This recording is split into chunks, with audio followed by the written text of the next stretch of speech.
Iċ-ċekk li ntbagħat Kastilja mill-Partit Nazzjonalista intbagħat lura id-Dar Ċentrali bl-Uffiċċju tal-Prim Ministru jgħid li ntbagħat f'post ħażin. Iċ-ċekk li kien ħlas għal dejn lill Partit Nazzjonalista akkumula għal bosta snin kellu jintbagħat b'lebel fejn il-kumpanija Casco Limited li magħha l-Partit Nazzjonalista għandu dejn ta' 121,000 euro għandha l-uffiċini tagħha.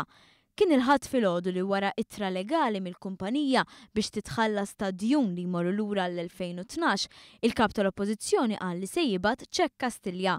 Skontu li l-kumpanija titolbu dak dovut lilha hija theddida għad-demokrazija.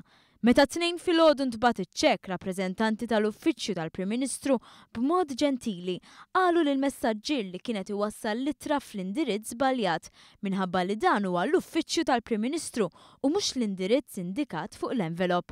L-Uffiċċju tal-Prim Ministru jinforma lil kap tal-Oppożizzjoni illi huwa ma jirċivix korrispondenza f'isem terzi li magħhom il-Partit Nazzjonalista għandu relazzjoni kummerċjali.